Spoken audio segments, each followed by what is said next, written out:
오늘 저는 증인, 증거라고 하는 주제로 하나님의 말씀을 대언하려고 합니다. 증인이라고 하는 말 자체는 대단히 중요한 성경의 용어입니다. 증인이라고 하는 말과 같이 연결된 말이 있다면 증거 혹은 증언이라고 하는 말씀이 있습니다.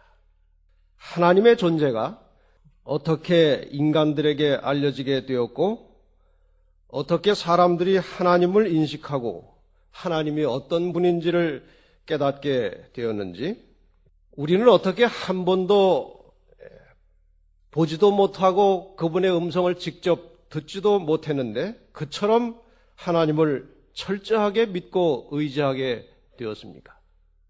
그것은 바로 하나님을 직접 경험한 증인들에 의해서 그들의 증거와 증언에 의해서 우리는 하나님을 믿게 되었고 그분을 알게 된 것입니다. 하나님의 존재를 가장 강력하게 확실하게 증거하고 있는 세 증인들을 먼저 소개를 하겠습니다. 누가 하나님을 증거하고 있는가? 첫째는 이스라엘 백성들입니다. 하나님의 존재와 하나님의 뜻을 세상 모든 사람들에게 알리도록 선택된 사람들은 이스라엘 민족입니다. 애굽에 재앙이 내릴 때 또 장자 죽이는 마지막 재앙 시에 이스라엘 백성들은 하나님이 살아계심을 체험했습니다. 보이지 않는 손에 의해서 애굽의 모든 초태생들이 사정없이 죽어갔습니다. 사람뿐 아니고 짐승까지도 초태생은 모두가 죽어가고 있을 때 그 문설주에 예수 그리스도의 희생을 표상하는 어린 양의 피를 문설주에 바른 이스라엘의 집은 그냥 넘어가면서 하나님이 살아계셔서 그들을 인도하고 계심을 체험한 것입니다. 출애굽할 때 그 홍해를 건너면서 이스라엘 백성들은 정말 신기한 경험을 직접 하였습니다. 물이 갈라지는 놀라운 장면을 눈앞에서 본 것입니다. 그리고 그들이 직접 갈라진 바다 그 사이길을 육로를 통해서 그 바다를 건너는 그런 경험도 했습니다. 만나가 내려오는 신기한 장면을 보았습니다. 아침마다 나가면은 만나가 내려와 있는 것입니다. 반석을 쳤을 때 반석에서 그 사막의 반석에서 물이 솟아나는 것을 보았습니다. 그 뜨거운 사막의 더위에 낮에는 구름 기둥이 그들을 인도하면서 그늘이 되어 주었습니다. 그것은 우연히 나타난 구름이 아니라 여지없이 낮이 되면 구름 기둥이 피어올랐습니다.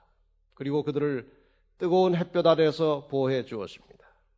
사막은 밤에 춥습니다. 갑자기 이제 기온이 떨어지면 그 추운 사막의 저녁이 되면 여지없이 불기둥이 나타나서 그들을 따뜻하게 데워주고 또 인도해 주었습니다. 특별히 이스라엘 백성들은 시내산 앞에서 우레와 같은 하나님의 음성을 들었습니다. 그 빽빽한 구름 사이에 하나님께서 임재하신 장면을 이스라엘 백성들은 직접 본 것입니다.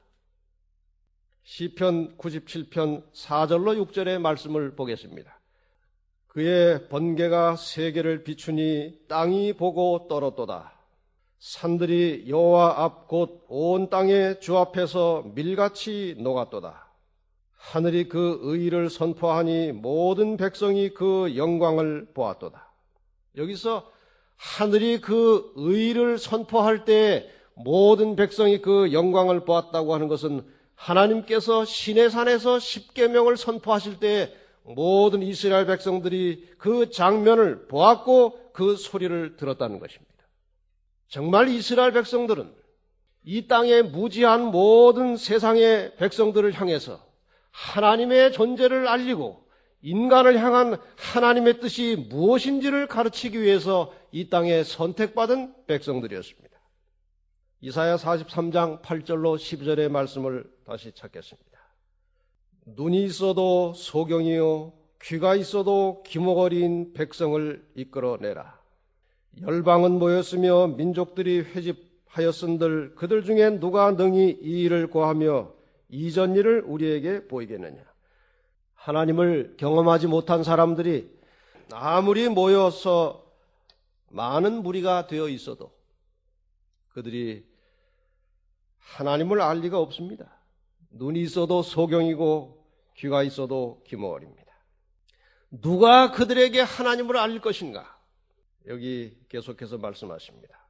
그들로 증인을 세워서 자기의 옳음을 나타내어 듣는 자들로 옳다 말하게 하라. 그 하나님을 알지 못하는 사람들에게 하나님을 아는 자들을 증인으로 세워서 그들에게 하나님을 알려주고 옳다고 인정하도록 하라는 것입니다. 10절입니다. 하나님께서 이스라엘 백성들에게 말씀하십니다. 나 여호와가 말하노라. 너희는 나의 증인 나의 종으로 택함을 입었나니 이는 너희로 나를 알고 믿으며 내가 그인 줄 깨닫게 하려 함이라. 나의 전에 지음을 받은 신이 없었느니라. 나의 후에도 없으리라. 나 곧 나는 여호와라. 나 외에 구원자가 없느니라. 하나님만이 유일한 신이십니다. 이 땅에 여러 종교가 있습니다. 세계 상당한 인구를 차지하고 있는 마호멧에 의해서 창설된 이슬람교가 있습니다. 약 12억이 이슬람교를 따르고 있습니다. 석가모니로부터 시작된 불교도 있습니다. 기타 많은 종교들이 힌두교도 있습니다. 그러나 이러한 종교를 시작한 어떤 사람도 자신을 가리켜서 신이라고 한 사람은 아무도 없습니다. 다만 신으로부터 무엇을 받았다고 말했을 뿐이지 그것이 어떤 신인지는 모르지만 아무도 자신을 가리켜서 신이라고 한 존재는 없습니다. 오직 하나님만이, 예수 그리스도만이 자신을 가리켜서 신이라고 선언했습니다. 그분만이 신이십니다. 여기 하나님께서 말씀하시기를 나의 전에 지음을 받은 신이 없느니라. 나의 후에도 없으리라. 나 외에 구원자가 없느니라고 말씀하십니다.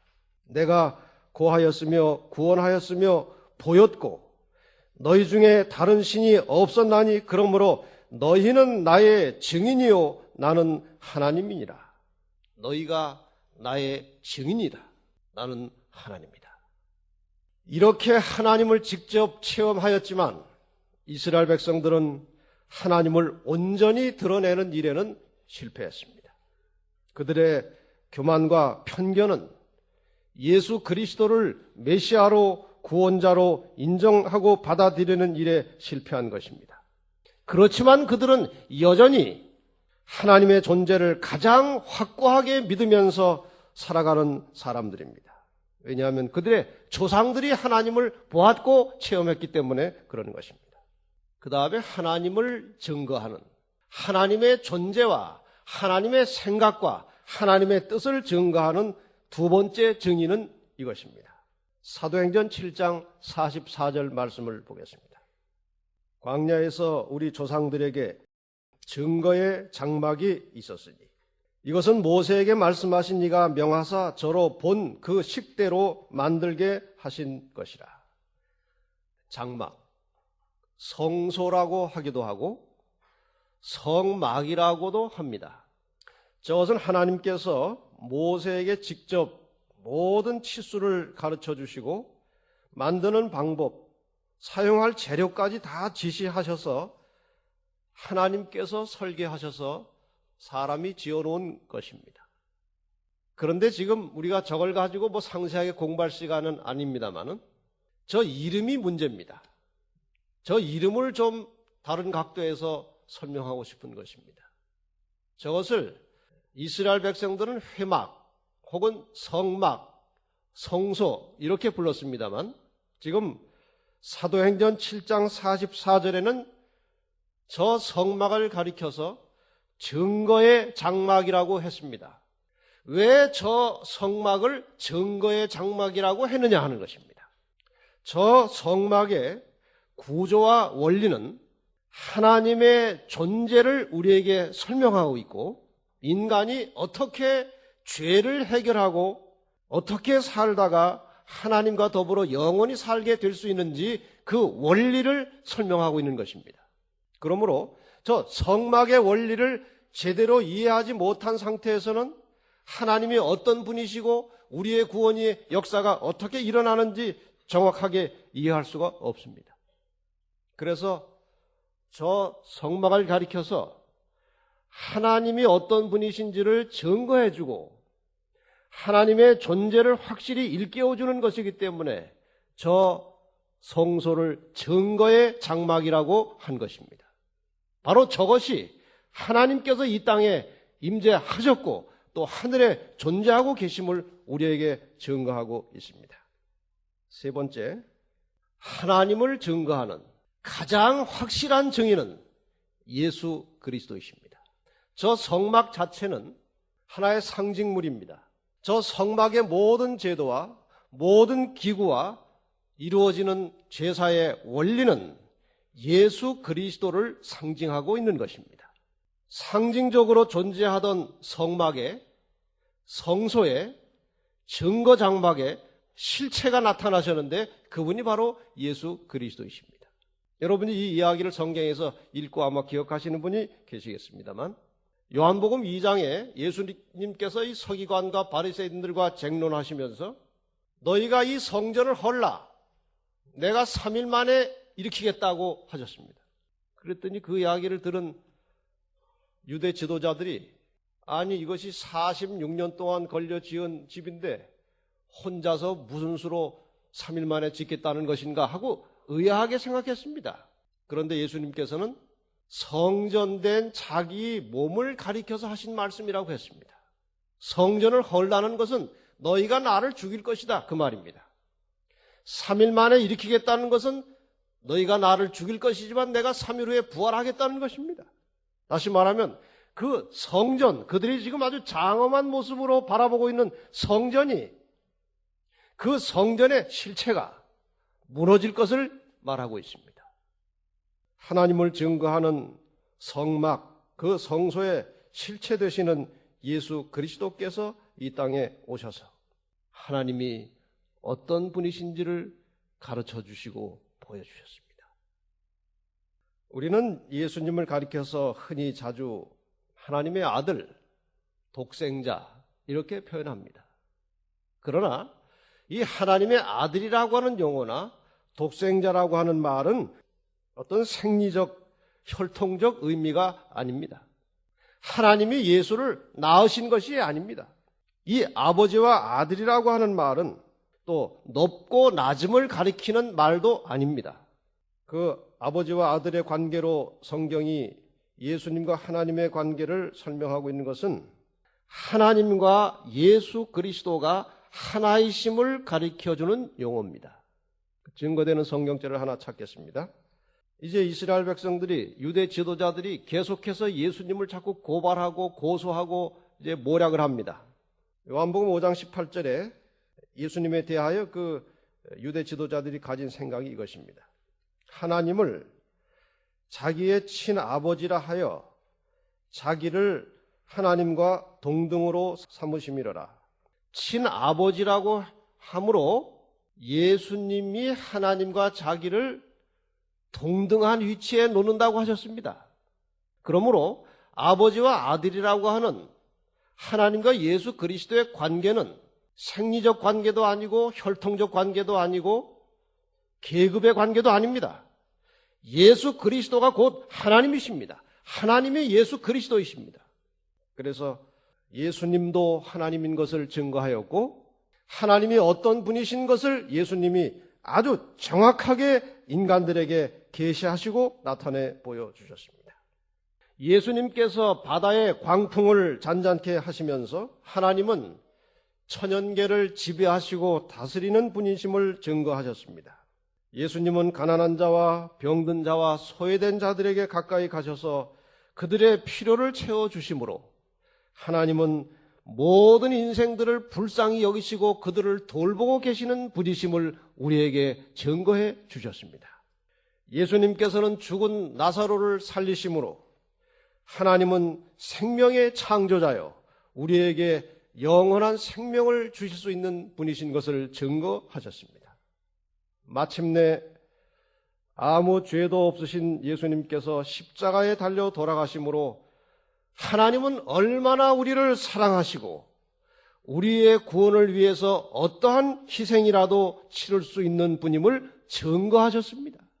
예수님이 하나님을 증거하신 것입니다. 요한복음 14장 9절에 빌립을 향해서 예수님께서 이렇게 말씀하십니다. 예수께서 가라사대 빌립아 내가 이렇게 오래 너희와 함께 있으되 네가 나를 알지 못하느냐? 나를 본 자는 아버지를 보았거늘 어찌하여 아버지를 보이라 하느냐?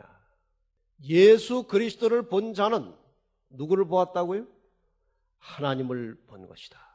예수님도 하나님이시기 때문에, 예수님도 창조주이시기 때문에 예수님을 본 사람은 아버지를 본 것입니다.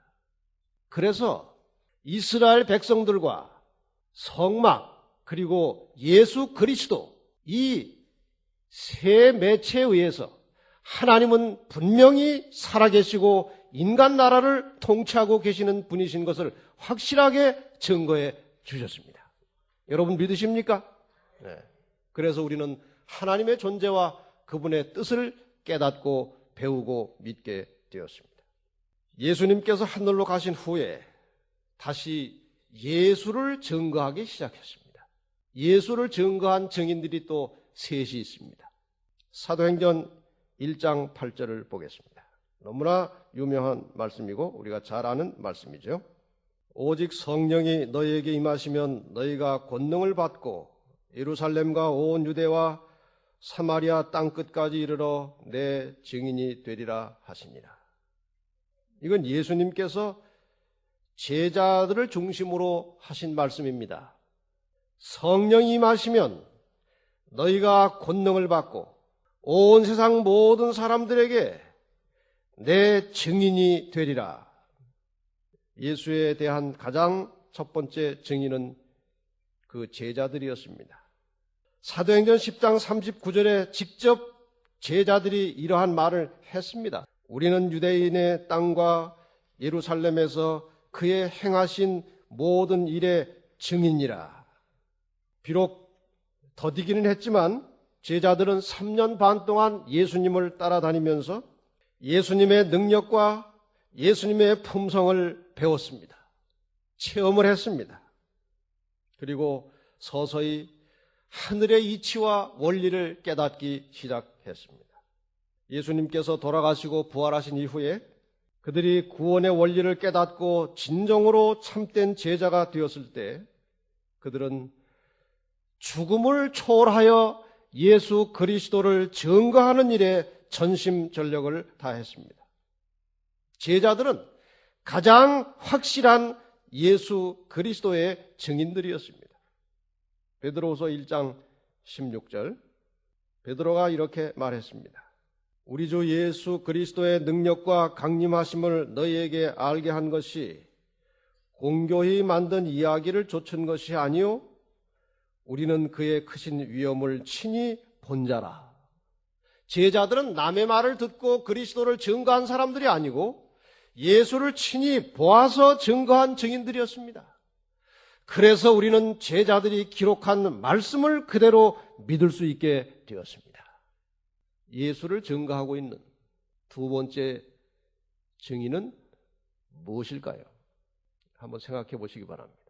제가 누굴까요 하지 않고 무엇일까요 했습니다. 예수를 증거하는 두 번째 증인은 무엇일까요? 성경입니다. 우리는 지금 제자들의 증언을 직접 들을 수 없습니다. 제자들이 기록해 놓은 하나님의 말씀을 통해서 우리는 예수에 대한 지식을 얻고 제자들이 경험한 예수 그리스도를 간접적으로 체험할 수 있는 것입니다. 요한복음 5장 39절을 찾으셔서 이 말씀을 같이 읽어보겠습니다. 시작. 너희가 성경에서 영생을 얻는 줄 생각하고 성경을 상고하거니와 이 성경이 곧 내게 대하여 증거하는 것이로다. 성경이 예수 그리스도에 대하여 증거하고 있습니다.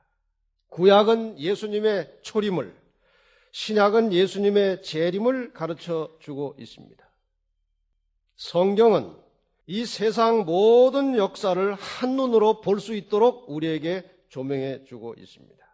성경은 우리에게 넓은 세계를 보여주고 있습니다. 성경은 우리에게 깊은 사상을 가르쳐 주고 있습니다. 성경은 우리에게 아주 심오한 진리를 깨우쳐 주고 있습니다. 성경은 우리에게 영원한 생명의 원리를 가르쳐 주고 있는 책입니다. 믿으십니까? 프랑스 남부 지역에 리옹이라고 하는 도시가 있다고 합니다. 저는 가보지 못했기 때문에. 리옹이라고 하는 도시에 아주 오래 전 옛날에 왈도라고 하는 큰 부자가 있었습니다. 왈도. 아주 큰 부자였는데 늘 마음에 아주 진지한 그 마음으로 하나님을 알고 싶고 신앙을 바르게 하고 싶은 마음의 욕망을 가지고 있었습니다. 그런데 성경을 볼 수가 없는 것입니다. 라틴어로 성경을 만들어 놓았고 일반인들은 성경을 근처도 못 갔습니다. 성경에. 그래서 이 부자가 그 이야기 책에 의하면은 돈을 좋아하는 신부 세 사람을 고용을 해가지고 라틴어 성경을 그 프랑스 남부 지역에서 사용하고 있는 프로벤샬 방언으로 성경을 번역하기 시작했습니다. 마침내 성경 번역판 하나가 나왔습니다. 인쇄는 할 수 없었습니다. 그저 하나의 번역판 수기로 쓴 것밖에 없습니다. 이 왈도라는 부자가 성경을 이제 자기 말로 읽기 시작한 것입니다.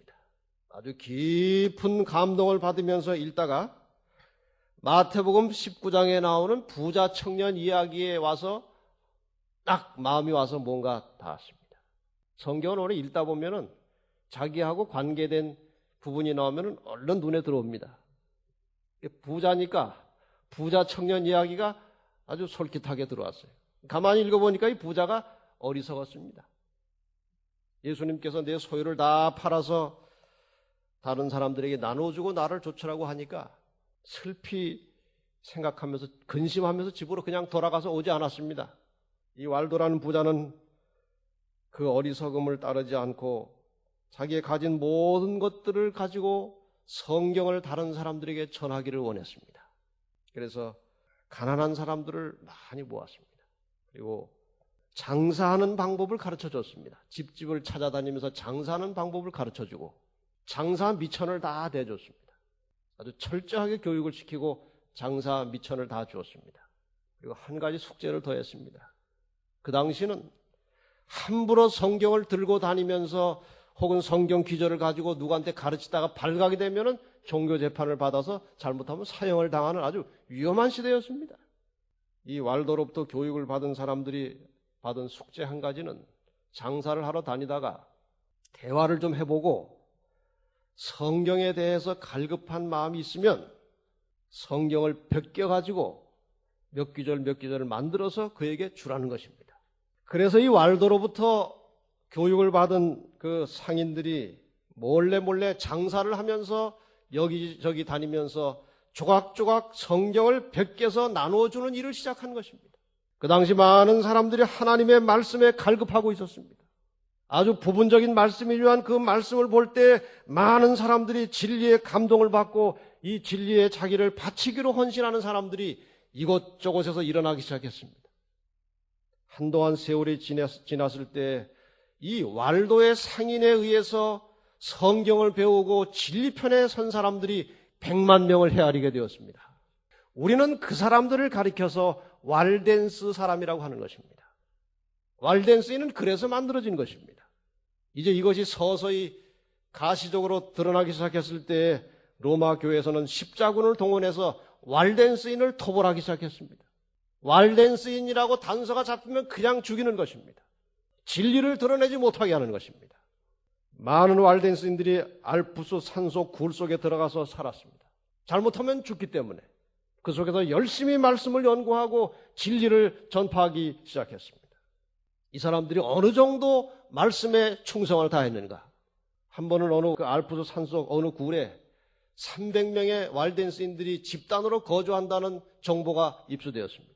십자군을 파견해서 몰살 계획을 세웠습니다. 그런데 그 동굴에 입구가 두 개가 있었습니다. 이 굴 아니면 이 굴. 둘 중에 하나로 들어가면 그 굴과 연결되는 것입니다. 한쪽에다가 이제 불을 떼기 시작했습니다. 연기가 사정없이 몰려 들어갑니다. 다른 문으로 나오지 않으면 그냥 죽는 것입니다. 그래서 십자군들이 얼마 안 가서 300명이 우르르 몰려 나올 것을 기대하고 한쪽에서는 불을 피우고 다른 한쪽에서 칼을 들고 이제 죽이려고 대비하고 있었습니다. 아무리 기다려도 안 나오는 것입니다. 여러 시간이 지났는데 한 사람도 안 나오는 것입니다. 그러다가 이제 지쳐서 나중에 들어가 보니까 300명이 모조리 죽어 있었습니다. 나가면은 말씀을 포기한다는 뜻입니다. 말씀을 포기하지 않고 진리의 증인이 되기 위해서 그 속에서 다 연기에 질식해서 죽은 것입니다. 이러한 사람들의 후예가 바로 허스, 제롬, 위클립과 같은 위대한 종교 개혁자들이 그 왈덴스인들을 통해서 나온 것입니다. 성경이 예수 그리스도를 증거하고 있습니다. 여러분, 이렇게 자유롭게 성경을 볼 수 있는 이 시기에 하나님의 말씀에 집중하여 전심전력하시기를 바랍니다. 말씀을 통해서 그리스도를 깊이 깨우치고 배우시고 순종하시기를 바랍니다. 예수를 증거하는 또 한 분이 계십니다. 요한복음 15장 26절입니다. 내가 아버지께로서 너희에게 보낼 보혜사 곧 아버지께로서 나오시는 진리의 성령이 오실 때에 그가 나를 증거하실 것이요. 누가 예수를 증거하시겠다고요? 성령께서 예수를 증거하실 것이라고 예수님이 말씀하셨습니다. 우리가 성경을 읽거나 그 말씀을 들을 때 그 말씀을 이해하고 깨닫고 말씀 속에서 그리스도를 깨닫게 되는 것은 성령의 역사를 통해서 이루어지는 것입니다. 여러분이 지금 이 말씀을 들으면서 내가 정말 하나님의 말씀을 통해서 그리스도를 알고 싶다. 그리스도를 더 깊이 알고 싶다. 그런 마음이 드는 것은 그것은 분명히 성령의 역사입니다. 성령께서 그리스도에 대하여 증거하시겠다고 하셨습니다. 성령의 역사 없이 우리는 예수 그리스도를 깨달을 수 없습니다.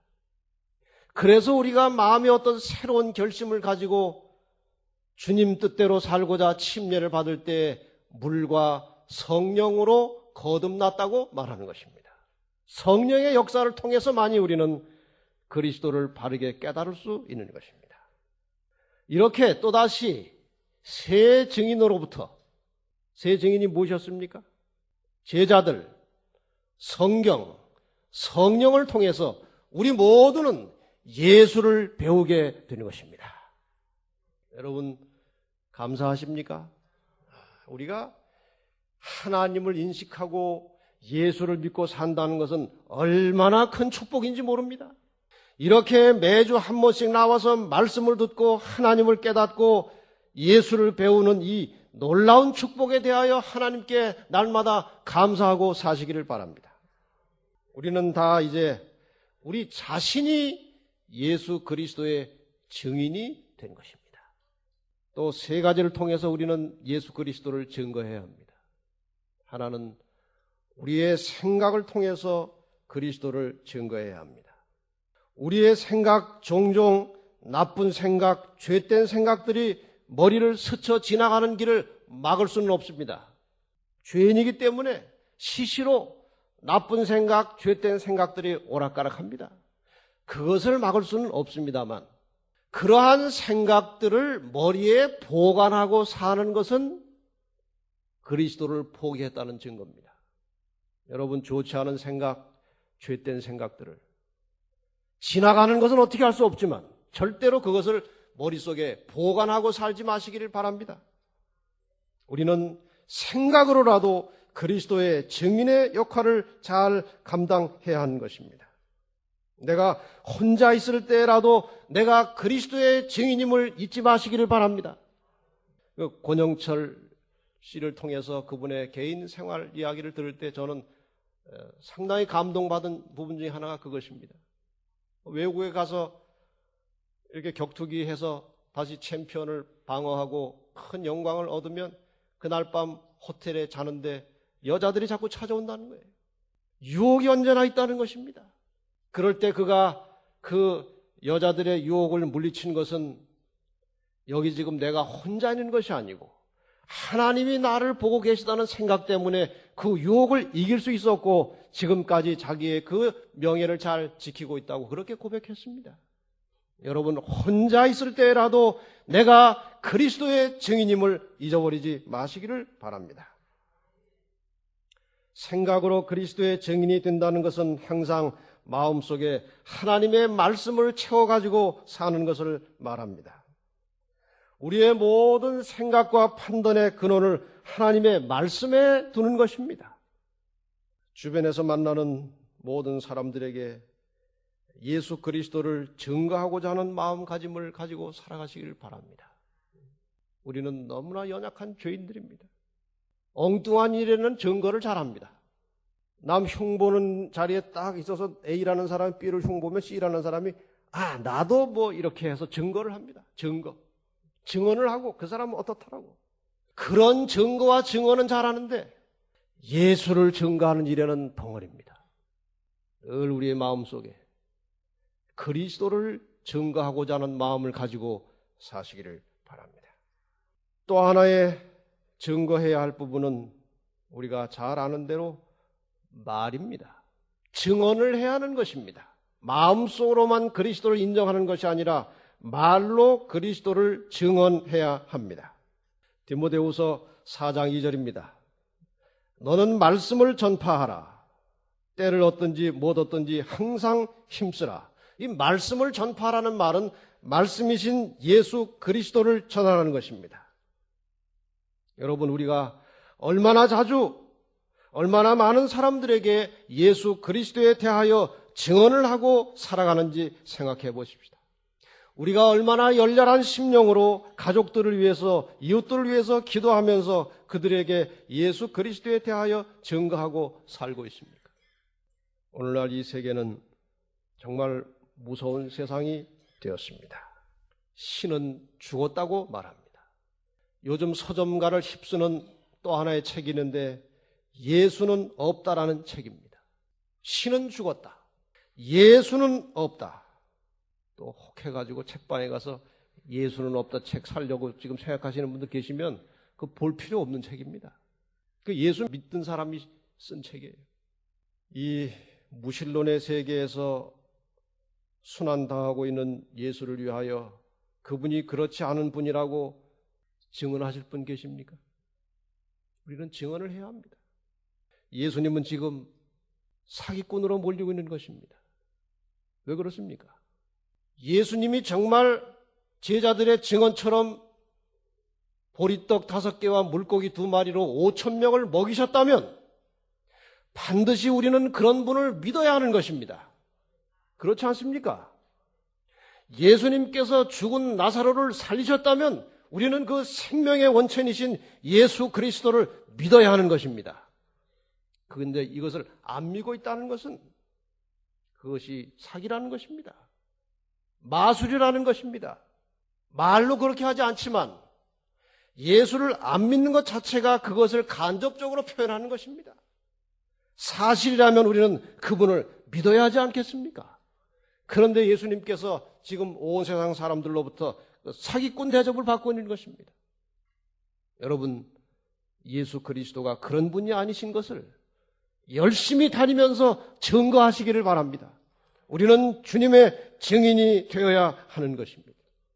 마지막으로 우리는 우리의 삶을 통해서 그리스도를 증거해야 합니다. 마태복음 5장 16절입니다. 이같이 너희 빛을 사람 앞에 비치게 하여 저희로 너희 착한 행실을 보고 하늘에 계신 너희 아버지께 영광을 돌리게 하라. 우리의 행실을 보고 하나님께 영광을 돌리게 하라. 예수 그리스도에 대해서 가장 확실하게 증언하는 것은 큰 소리가 아니라 성경 지식이 아니라 감화력 있는 생활입니다. 우리의 생활 속에서 목소리가 높아지면 예수의 말씀은 사라집니다. 우리의 언어 속에서 나라는 말이 많아지면, 자신이 살아나면 예수님은 계실 곳이 없어집니다. 자기 욕심을 채우는 일에 열중할수록 주님과의 교제는 끊어지고 사람과의 관계는 멀어집니다. 우리의 생활 속에서 자신의 영광이 드러날수록 하나님의 빛은 가려지고 사람들이 하나님을 바라보는 일에 장애가 되는 것입니다. 저 사람 때문에 교회 못 나가겠다고, 저 사람만 안 봤으면 교회 나갔을 뻔했는데, 우리의 영광이 드러나면 그러한 결과가 오는 것입니다. 자아가 강하고 자존심이 클수록 맛을 잃은 소금처럼 하나님 앞에 아무 쓸모없는 존재가 되고 마는 것입니다. 마지막 한 이야기를 드리고 마치겠습니다. 비켈이라고 하는 한 장군이 해군입니다. 큰 배를 지도하고 있었습니다. 갑판에서 한 사병을 만나는데 아주 불량배였다가 회심한 청년을 만나게 되었습니다. 이 비켈 장군은 신실한 그리스도인이었습니다. 그 청년과 간단한 대화를 나눈 후에 부탁을 했습니다. 아무개 사관에게 성경을 좀 갖다 줄 수 있겠나? 그 사병이 대답했습니다. 그 사관에게 성경을 가져다 줄 필요가 없습니다. 그는 다른 성경을 이미 가지고 있습니다. 무슨 성경을 가지고 있나? 장군님이 그의 성경입니다. 그는 늘 장군님의 생활을 지켜보고 있습니다. 장군님이 실패하신다면 예수님도 실패하시는 것이 되고, 장군님이 예수님처럼 살면 그 친구도 예수님을 발견하게 될 것입니다. 성경을 알지 못하고 진리를 아직 깨닫지 못한 사람들에게 가장 힘있는 증언은 하나님의 말씀을 따라서 변화된 우리의 생활입니다. 여러분, 말씀을 듣기만 하는 사람이 되지 마시고 말씀에 순종하고 실천함으로 변화를 입는 사람들이 되시기를 바랍니다. 마태복음 10장 32절 33절, 누구든지 사람 앞에서 나를 시인하면 나도 하늘에 계신 내 아버지 앞에서 저를 시인할 것이요, 누구든지 사람 앞에서 나를 부인하면 나도 하늘에 계신 내 아버지 앞에서 저를 부인하리라. 사람 앞에서 하나님 믿는 자임을 드러내시기를 바랍니다. 그러면 예수님께서 또 우리를 하나님 앞에서 인정해 주실 것입니다. 디도서 1장 16절을 보면 이렇게 되어 있습니다. 저희가 하나님을 시인하나 행위로는 부인하니 가증한 자요 복종치 아니하는 자요 모든 선한 일을 버리는 자니라. 하나님을 시인은 하지만 행위로는 부인하니, 여러분 이 말씀을 잘 들으시기 바랍니다. 머리로는, 입으로는 하나님을 인정하고 시인하면서도 삶으로, 생활로 하나님을 부인하는 일이 얼마나 많은지 모릅니다. 머리로, 입으로만 아니라 우리의 생활 속에서 하나님이 인정되기를 바랍니다. 계시록 3장 5절, 이기는 자는 이와 같이 흰옷을 입을 것이요 내가 그 이름을 생명책에서 반드시 흐리지 아니하고 그 이름을 내 아버지 앞과 그 천사들 앞에서 시인하리라. 우리 모두 마음으로 예수 그리스도에 대한 확신을 가지시기를 바랍니다. 입으로는 끊임없이 그리스도에 대하여 증언하시면서 사시기를 바랍니다. 우리의 행동으로는 그리스도를 믿는 사람의 증거를 다른 이들에게 보여주시기를 바랍니다. 그렇게 할 때 우리는 최후의 승리자가 될 것이고, 그러한 자들의 이름이 하늘 생명책에 기록될 것이고, 주님께서 오셔서 그러한 사람들을 데리고 가셔서 하늘에서 영원히 살게 될 것입니다. 아무쪼록 우리 모든 성도들이 그리스도의 신실한 증인이 되시기를 바라면서 말씀을 마치겠습니다.